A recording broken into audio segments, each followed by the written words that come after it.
High. তো আজও তোমাদের সামনে নিয়ে এসেছি একটা নতুন রান্নার ভিডিও। তো চলো দেখা যাক কি রান্না করি আজ। তো আজ আমি বানাবো পটলের কোরমা। তো তার জন্য আমি এখানে আদা, রসুন, কাঁচা লঙ্কা, পেঁয়াজ, টমেটো এগুলোকে ভালোভাবে মিক্সিতে পেস্ট করে নেব, একটা স্মুথ পেস্ট বানিয়ে নেব। তো তার জন্য আমি মিক্সিতে এগুলোকে ঢেলে নিচ্ছি।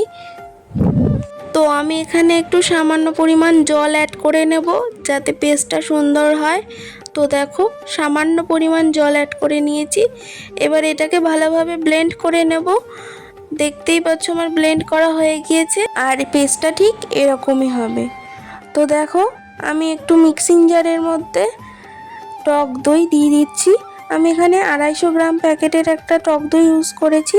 এর মধ্যে কয়েকটা কাজুও দিয়ে দিলাম। এবার এটাকে ব্লেন্ড করে নেব। তো আমার ব্লেন্ড করা হয়ে গিয়েছে। তো এখানে পটলগুলোকে আমি আস্ত করে কেটে দুমুখ চিড়ে নিয়েছি। কড়াইয়ের তেল গরম হয়ে এলে আমি একে একে পটলগুলোকে দিয়ে দিলাম, আর তার মধ্যে দিয়ে দিলাম সামান্য পরিমাণ লবণ আর হলুদ। লবণ হলুদটা দিয়ে আমি এটাকে ভাজতে থাকবো, লাল লাল করে ভেজে নেব। দেখো পটল আমার ভাজা হয়ে গিয়েছে। এবার পটলগুলোকে তুলে নেব।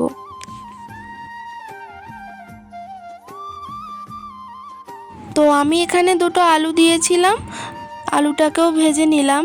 তোমরা চাইলে আলুটাকে ইগনোর করতে পারো। আর এখানে কয়েকটা চিংড়ি মাছ নুন হলুদ মাখিয়ে রেখেছিলাম, তো সেটাকেই ভাজা করে নিচ্ছি। তো আমি এখানে ফোড়ন দিয়ে দেব। তো তার জন্য নিয়েছি গোটা তেজপাতা একটা, আর সামান্য পরিমাণ কালো জিরে, একটা শুকনো লঙ্কা আর গোটা গরম মশলা দিয়ে দিলাম। তার মধ্যে ওই পেস্টটা দিয়ে দিলাম, আদা, কাঁচা লঙ্কা, রসুন, পেঁয়াজের পেস্টটা। এটাকে ভালোভাবে মিশিয়ে নেব।